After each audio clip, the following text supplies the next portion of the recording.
Nous vous invitons à vous abonner si ce n'est pas encore fait, à activer la cloche pour être au courant de nos prochaines vidéos, à nous suivre sur nos réseaux Facebook et Instagram. Bon visionnage et prenez soin de vous.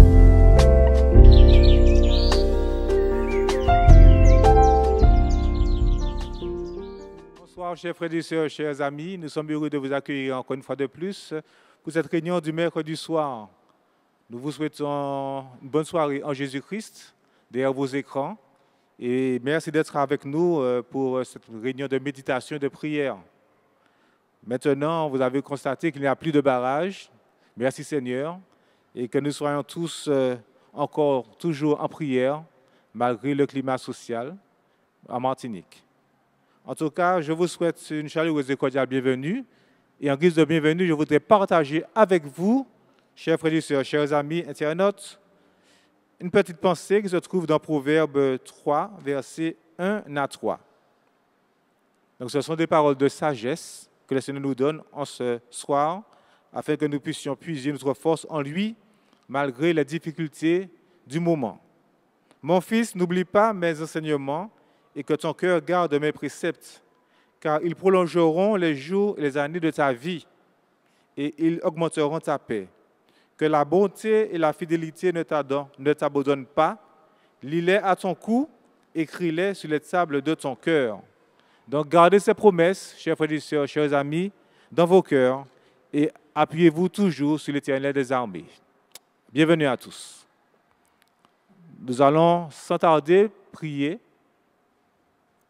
Notre Père qui est aux cieux, nous te louons, te glorifions encore une fois de plus pour ton grand amour, ta magnificence, ta miséricorde envers nous.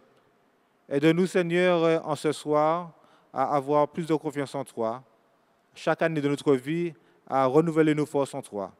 Merci d'être avec nous en ce mercredi soir, afin de recevoir encore de toi des multiples bénédictions de la part de ton serviteur Joël Noléo. Que tu puisses le rendre de ton Esprit Saint et que tout ce qu'il dira puisse encore nous rapprocher plus près de toi et continuer notre course spirituelle, notre course chrétienne avec toi à nos côtés. Que tu puisses bénir chacune de nos familles, que nous représentons, nos amis en ce soir. Bénis la Martinique et que tous ensemble, unis en Jésus-Christ, que nous puissions accomplir notre mission avec la force que tu nous donnes comme Gédéon. Gloire à toi, louange à toi, notre Dieu, de nos vies dès maintenant et à jamais. Et aide-nous à persévérer jusqu'à la fin. Nous t'avons prié au nom de Jésus, ton Fils, et pour ta gloire. Amen. Et maintenant, je vous invite à apprécier les paroles de ce chant que nous vous offrons.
genoux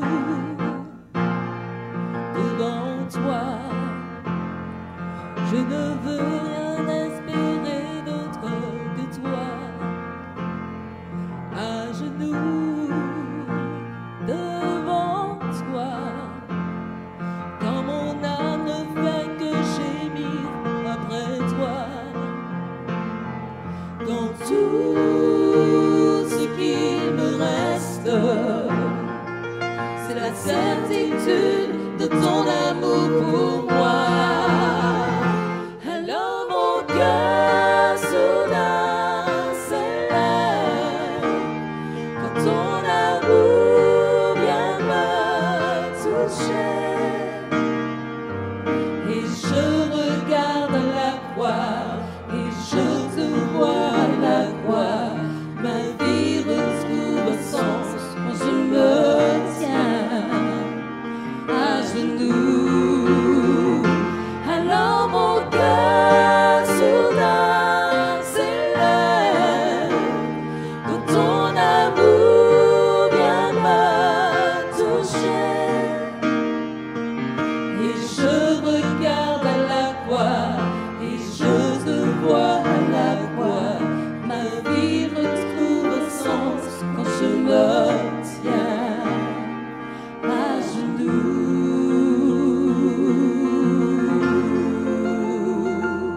devant toi.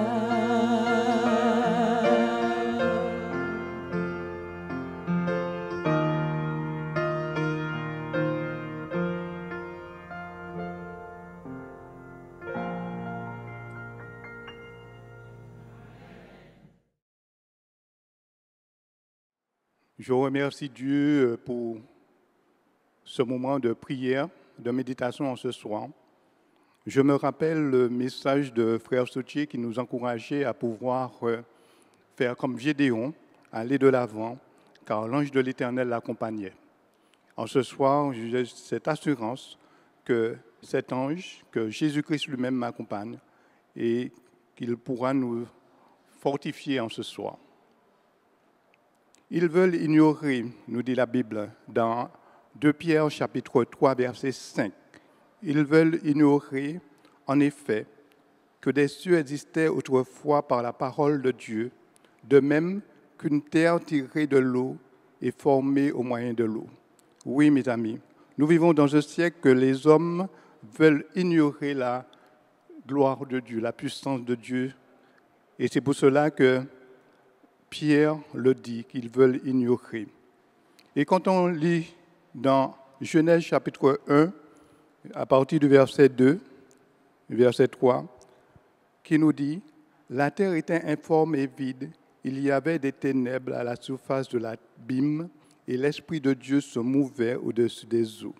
Dieu dit, et la lumière soit, et la lumière fut. » À travers ce passage, nous voyons les 3 personnes de la divinité en œuvre, les 3 personnes de la divinité en œuvre. Nous voyons premièrement l'Esprit de Dieu qui mouvait, qui tournoyait autour de la terre, de ce globe, donc la 3e personne, et nous voyons le Père qui prend l'initiative de pouvoir organiser cette planète, et ensuite nous voyons le Fils. Quand Dieu parle, la parole part et réalise ce qu'il dit. Donc nous voyons le Saint-Esprit qui est là autour de cette terre vide, informe. Et nous voyons le Père qui prend cette décision de pouvoir l'organiser et parle. Et la première parole, il dit, au verset 3, Dieu dit, et cette parole partit et la lumière fut. Oui, nous allons voir ce soir la divinité en œuvre, la divinité en œuvre. Et quand nous lisons dans Genèse chapitre 2, verset 7, qui nous dit « L'Éternel Dieu forma l'homme de la poussière de la terre et il souffla dans ses narines un souffle de vie et l'homme devient une âme vivante. » Oui, Dieu forma l'homme, c'est-à-dire le Père et le Fils s'organisa pour pouvoir former l'homme. Et le Saint-Esprit, il est où? On voit ici au verset 7, « Il souffla dans ses narines un souffle de vie. » Nous savons que très bien, quand Dieu souffle, c'est son Saint-Esprit qui sort afin de pouvoir donner vie. Et de la même façon, quand il créa la planète Terre, quand il organisa la planète Terre, quand le Fils réalisa tout, et c'est le Saint-Esprit qui, derrière, donnait vie à tout ce qu'il mit sur terre. Oui, et c'est pour cela, dans Éphésiens, chapitre 1, verset 11, quand il créa l'homme, nous connaissons l'histoire, donc l'homme pécha, mais Dieu avait un plan prévu avant la fondation du monde pour pouvoir sauver l'homme. Et c'est pour cela, dans Éphésiens chapitre 1, verset 11, en lui, c'est-à-dire en Christ, en lui, nous sommes aussi devenus héritiers, ayant été prédestinés suivant la résolution de celui qui opère toutes choses d'après le conseil de sa volonté. Donc nous voyons, pour sauver l'homme, les trois personnes se sont intervenues en lui, c'est-à-dire le Fils, le Père et le Saint-Esprit. Ces trois-là ont mis en œuvre l'exécution, ce plan, afin de pouvoir sauver l'homme. Donc, oui, Dieu nous aime d'un amour éternel. Et quand je dis Dieu, ce sont les trois personnes de la divinité, qui forment ce conseil spécial, le conseil de ta volonté, d'après le conseil de sa volonté. Oui, il fera tout pour pouvoir nous sauver. Et quand nous continuons l'histoire de la rédemption, quand nous lisons dans Exode chapitre 13, verset 21, qui nous dit « Qui délivra le peuple d'Israël de l'esclavage », Exode chapitre 13, verset 21, « L'Éternel alla devant eux le jour dans une colonne de nuée pour les guider dans leur chemin et la nuit dans une colonne de feu pour les éclairer afin qu'ils marchent jour et nuit. » Donc, quand nous voyons l'histoire d'Israël, les Égyptiens, Pharaon, refusaient de pouvoir laisser le peuple la liberté. Et nous voyons que Dieu est venu sous forme de nuée la nuit et sous forme de colonne de feu, sous forme de nuée la journée et sous forme de colonne de feu la nuit, afin de pouvoir diriger et guider et protéger l'homme.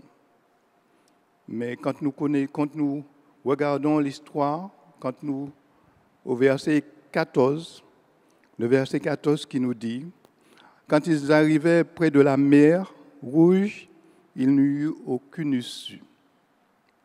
Le peuple était fermé à travers, parce qu'il y avait toute une chaîne de montagnes qui les empêchait de prendre un autre chemin, sinon celui de la mer. Et nous voyons qu'à travers cela, le peuple était prisonnier par les Égyptiens devant cette mer Rouge. Et c'est pour cela que la parole de Dieu est formidable. Nous dit au verset 19 du chapitre 14, « L'ange de Dieu qui alla devant le camp d'Israël partit et alla derrière eux. Et la colonne de nuée qui les précédait partir et se tient derrière eux. » Nous voyons que quand dans notre vie, nous n'avons aucune solution, comme les enfants d'Israël, ils ne pouvaient ni aller à droite, ni à gauche, ni derrière, parce qu'ils étaient cernés. Ils ne pouvaient avoir la délivrance. Mais nous voyons que l'ange de l'Éternel, qui est bien sûr le Fils de Dieu, qui était devant eux, se mit derrière. Et non seulement le Fils de Dieu s'est mis derrière afin de pouvoir les protéger, mais nous voyons aussi que la colonne de nuée, qui est la présence du Père, se mit aussi derrière. Pourquoi ? Afin de pouvoir protéger les enfants d'Israël.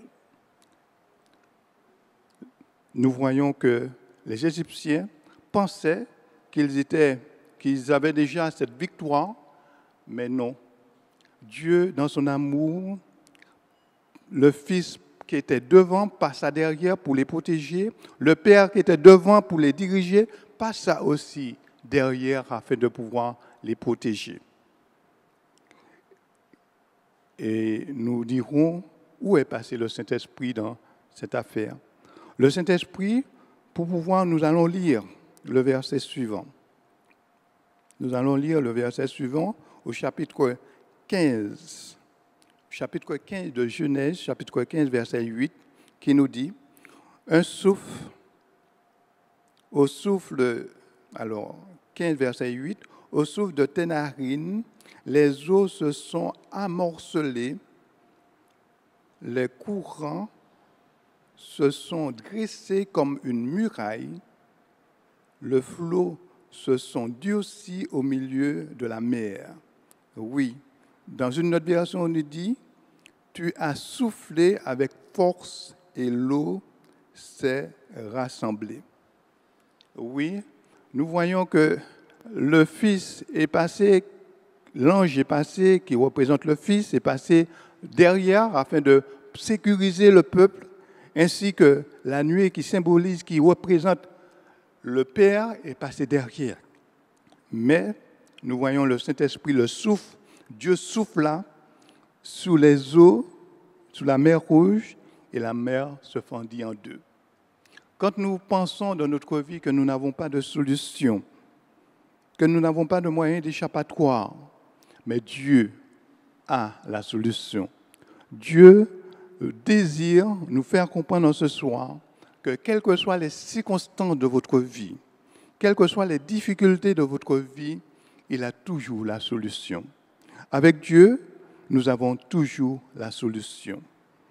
Et ce même vent qui ouvrit la mer Rouge, c'est ce même vent aussi un vent impétueux, que les apôtres ont ressenti lors de la Pentecôte pour pouvoir poursuivre leur mission.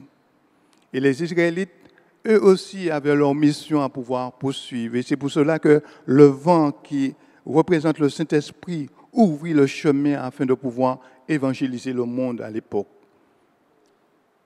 Mais nous connaissons l'histoire. Ils ont refusé de pouvoir témoigner du Dieu puissant aux nations. Et c'est pour cela que Jésus, après tant d'années d'idolâtrie, tant d'années de renoncement à eux-mêmes, et que Dieu utilisa certains hommes, comme nous voyons, il a utilisé, comme le frère Soutier disait samedi, il a utilisé Zédéon, il a utilisé Samson, il a utilisé Moïse et bien d'autres, Abraham, Isaac, Jacob, pour pouvoir présenter sa parole de vérité. Mais le temps était venu pour que le Fils de Dieu lui-même vienne sur terre. Et dans Luc, chapitre 3, verset 22, qui nous dit « Et le Saint-Esprit descendit sur lui sous une forme de colombe, corporelle, sous une forme corporelle comme une colombe, et une voix fit entendre du ciel cette parole. Tu es mon Fils, bien-aimé, en toi j'ai mis toute mon affection. » Nous voyons que, encore une fois, la présence de la divinité, le Père, le Fils, est présent. Le Saint-Esprit est là sous forme de colombe. Le Fils de Dieu, la parole, Jésus lui-même, la parole qui s'est faite chair est présent. Et ainsi que la voix de Dieu, Dieu lui-même, est présent en ce moment. Nous avons l'impression que nous sommes seuls, mais quand un agit, les trois sont là. Les trois sont dans notre vie. Quand nous acceptons notre Seigneur comme Sauveur et Seigneur, nous avons les trois en nous. Les trois en nous. Et c'est pour cela que Colossiens nous dit si bien, Colossiens nous dit, car en lui habite corporellement toute la plénitude de la divinité.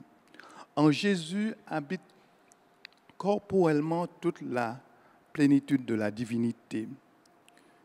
Et dans une autre version, il nous dit dans français, parole de vie, Dieu habite totalement dans le corps glorieux de Christ. Oui. Quand Jésus parle, quand la parole sort de la bouche du Christ, c'est le Fils qui parle. Quand le souffle sort de la bouche du Christ, c'est le Saint-Esprit qui parle. Nous voyons ça dans Jean chapitre 20, verset 22.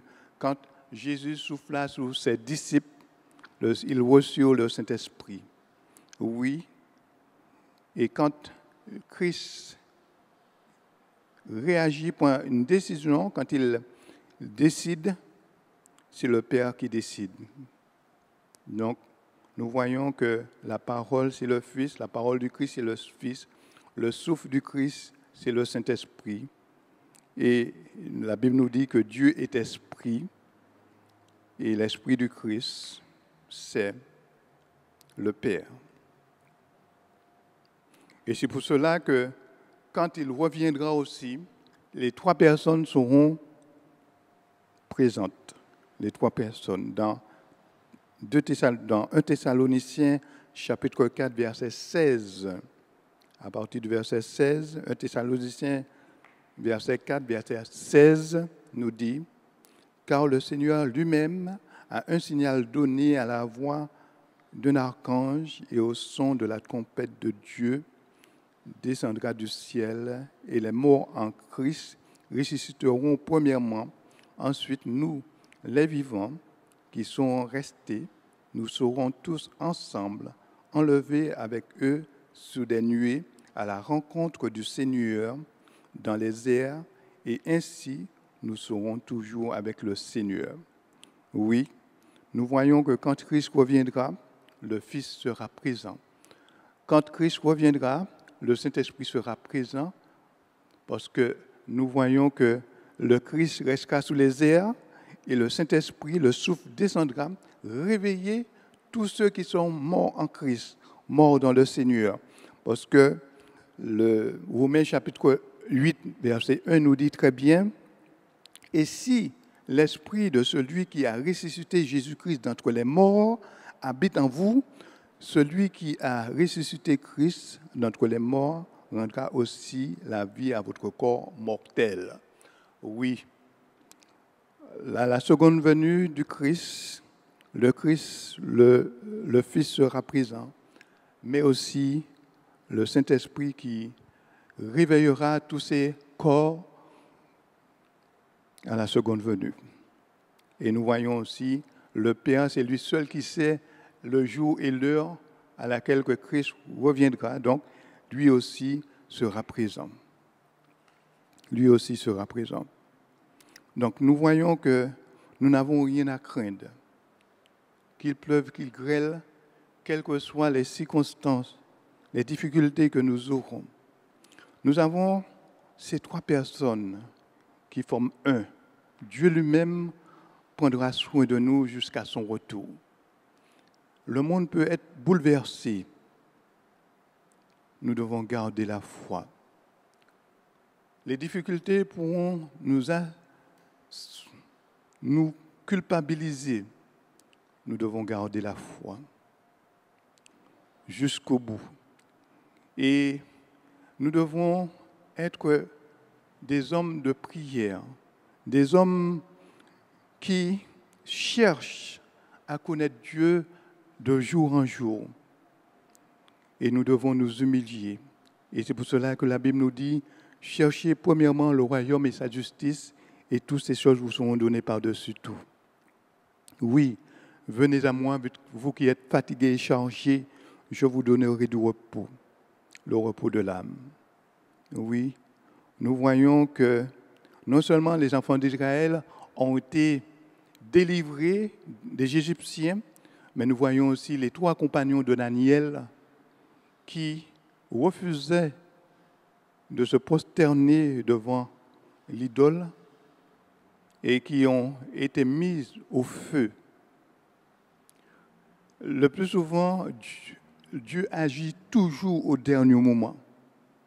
Il pouvait très bien agir avant que Pharaon n'allume, avant que Nebuchadnezzar n'allume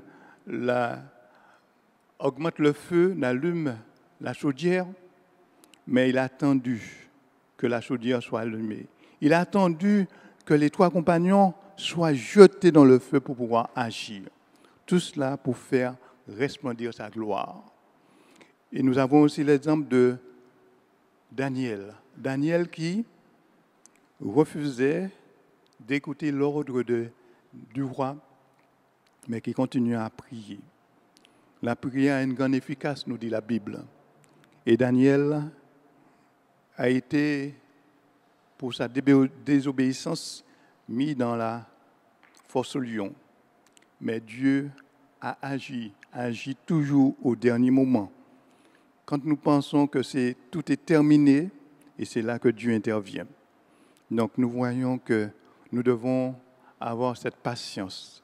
Nous devons avoir ce courage. C'est pour ça que la Bible nous dit, c'est ici la persévérance des saints qui gardent les commandements de Dieu et la foi de Jésus. Que Dieu nous donne cette persévérance à pouvoir rester debout, à pouvoir prêcher sa parole avec puissance et gloire et qu'il reviendra. Et c'est pour cela, ce soir, je prierai avec vous afin que Dieu nous donne ce courage, cette persévérance. Notre Père, notre Dieu, nous te remercions pour la vie que tu nous accordes à chacun. Nous avons vu comment tu as agi à travers les siècles passés. Comment tu as délivré les enfants d'Israël au dernier moment. Comment tu as agi pour les 3 compagnons de Daniel au dernier moment, mais aussi pour Daniel. Aide-nous, Seigneur, à pouvoir tenir jusqu'au bout, au dernier moment, afin que quand tu reviendras, que nous puissions faire partie de ceux qui t'acclameront au nom de ton Fils Jésus-Christ et pour ta seule gloire. Amen. Amen. Que Dieu vous bénisse. Amen.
Mon cœur